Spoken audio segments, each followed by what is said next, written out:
joining us in the booth. Happy to have the president, general manager of the Texas Rangers, Jon Daniels, with us. Hi, John. How you doing? Buzz, Tom, how are you guys? Doing good. Have you caught your breath after spring training and after opening day? Catching my breath running up the stairs. I was afraid John Blake would be upset with me. I ran up. Yeah, you don't want John to get mad at you. No, that wrong person. Hey, by the way, I want to congratulate you, Tom. I haven't seen you in person, but on yesterday, but on 50 pitch? years in the game. Yeah. Oh, I thought you were going to say how good my the arm pitch was. in particular. I thought it was having you and Bobby out there was awesome. Thank you. Very, very cool moment for the organization. Appreciate that. Thank you. A walk to Martin to start off the third inning. I wouldn't think there are too many organizations around that can say they have two guys that formerly played for them who are still in the organization 50 years later. I wonder how many can say one. Yeah. You know, two guys and still very much involved. So Well, I can definitely tell you this. When Bobby and I played in Geneva, New York, if you were to tell us that 50 years later we would be in the same organization throwing out the first pitch in a big league game, you would really have had to have a crystal ball, that's for sure. I joke with Bobby that he needs to come on and do some on-air. So he's got in-game responsibilities, so he can't. But he said, "Hey, it'd be great to tell some stories." He said, "I don't think I could tell many of them on TV." Well, he could start out with good intention, but if he got a little worked up, we might have to press the beeper. And he's got a lot of them, too. Yeah, no doubt. He's something. A tremendous person. Yeah, John, before we ask you about the Rangers, you had the rare opportunity the other day to watch your son play a little baseball, didn't you? Yeah. Well, unfortunately, with spring training, I missed first two games. And I take no credit for it. I was sitting in the stands, but I saw the first W of the year. Good. First W of the year, yeah. So. Are you the kind of parent that's going to be vocal in your support, or are you quiet? I mean, on a positive note, I try to, not just Lincoln, but the other kids, say some positive things, It's kid pitch, and so that the early stages of kid pitch, basically the team that wins, the guy that can throw it over the plate. More often than not, you're going to win. Just hope no one gets hit. I mean, once somebody gets on first base, they steal second, they steal third the next two pitches, and you're hoping when it gets away from the catcher, it doesn't get too far, so it doesn't scamper home. But that was cool. Got to see them win, and he played well. He played first base for the first time and liked it, so it was kind of fun. Good. Is that one of those deals where they're moving the kids around to give them an experience at every position? Exactly. Yeah, that's great. So he's played most of them to this point. That's great. Well, ball club, we won't even talk about yesterday and how that all came to play, but you've got to be pretty happy about how the ball club came out of spring training, adding Brian Holiday, certainly a big pickup for you. But the way the club is right now compared to this time last year, you've got to feel pretty good about things. Yeah, I do. Sorry. Feels a lot better right now after that ball hook foul. Well, I thought I got hit well off the bat, and then I was looking at Chu. And I thought, well, maybe I misread it, but he obviously lost it there. Feel really good about it, Buzz. There you see the shot.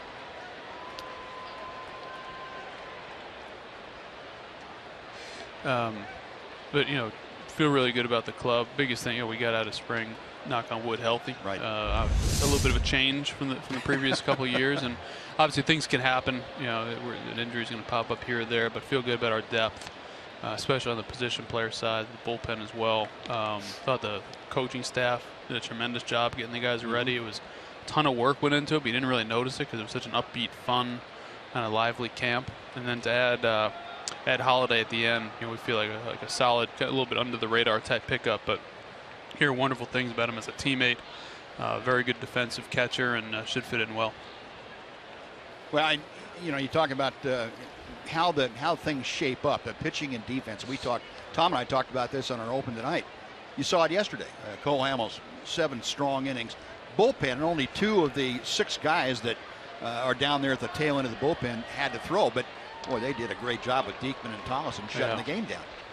Yeah, Tolly found an extra gear there in the 9th, and he was outstanding.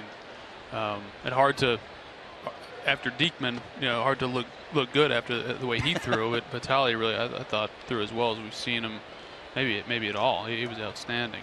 I thought the defense was really good too. You have with Cole, with Martin, we're going to get a lot of ground balls at some of these guys, and that's where the infield defense in particular is really critical for us, and those guys made some big plays yesterday.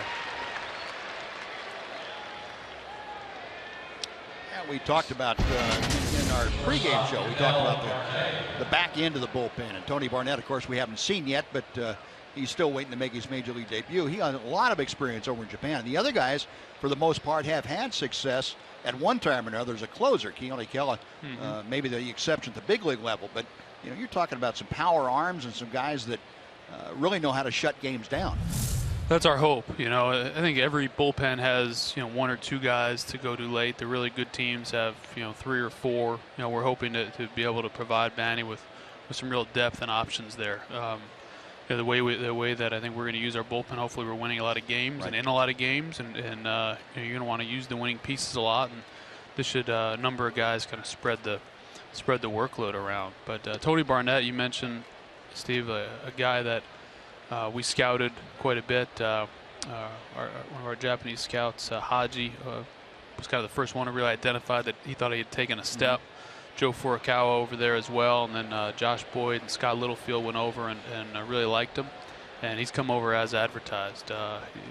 Ton of strikes, can split the plate, really he can manipulate the baseball a lot, and he has that kind of back end mentality. I think that's going to be one of the unique challenges for these guys. They all have that back end mentality, and can they apply it in the 6th inning? Can they apply it in the 7th inning? When maybe the natural adrenaline rush isn't quite the same. Buzz, you go back far enough, but there's plenty of years in Ranger baseball past where all 6 of those guys would have been the closer. Yeah. You're right about that. Odor with the better angle on it, so he calls off Moreland. That's out number 2. Good job by Odor. We're talking about defense. Rougned Odor made a couple of great plays yesterday, really game changers in the double plays that he started. And the 9th inning, feeding inning. Tolley there. Yep. I know a lot's been written about him. A lot of people, writers and folks around the game have identified him as a guy, maybe a breakout type candidate, but it's justified. He's had a tremendous camp, and his first couple games here. The confidence he's got, the way he's going about it, gotta love that. You can probably speak to his mentality better than we can, and you were around it more. But when he went down to AAA last year, when he was sent out after such a disastrous start, a lot of guys would have gone down there and said, I'm feeling sorry for themselves. Yep. And very good and well what he was like, the mentality of I'm better than this that he took down there. Yeah, we sat down after the game. I want to say it was either a Monday or Tuesday night, and told him the decision. We're going to send him down, and he kind of walked through it and the thought process. And he immediately got. He knew. He said, I haven't been myself, and I've got to get back to that. So they're going to be ready for you, and go down. You put the work in. We're going to look to get you back up. If it was a Monday night, by Tuesday noon, he was on the field in round one. Wow. He was the first guy on the field. And they said he kept that every single day. And to his credit, then he had a little success, and he's kept it every day. Last year, the off season, he was probably our best player in the series against Toronto. Yeah. It was a wake up call for him. I think he realized he needed to change some things, and to his credit, he has.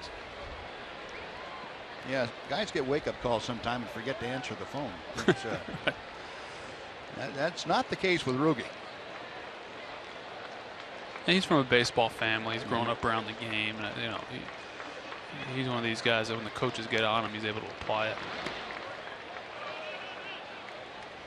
Nice block by Robinson Chirinos. Well, after the leadoff walk, Martin Perez has done a pretty good job of getting a couple of pop-outs, or a pop-out, I should say, and a strikeout. And this is a good test. He had a test last inning and gathered himself together, limited the damage. Needing to do the same thing here, and that's kind of what you're looking for Martin Perez for, isn't it? The progress, the consistent progress. Absolutely. He's been good, but we think there's another level for him to get to, and it's just what you're saying. It's that level of consistency. I think he stays healthy and kind of from a mental standpoint is able to slow things down and do the same thing every time out, like right here, stepping back, catching his breath, and hopefully make a quality pitch. He's got good stuff. He's going to get a ton of ground balls. It's more the little things, the consistency that you're talking about that I think could take him to another level. And because of a couple of years of injury, Derek Holland kind of in the same spot. You'd like to see the consistency you've seen flashes of, but you'd like to see that from him too. No doubt. I mean, listen, there's a range of performance from anybody, but if those two guys do what they're capable of, go a long way for us. John, appreciate your stopping by. Great stuff, and we'll look to talk to you or one of your front office guys every Tuesday home game that we have this year. That's awesome. Yeah, thanks for very having much. us on. Okay, John. Appreciate you coming up. Congrats again, Tom.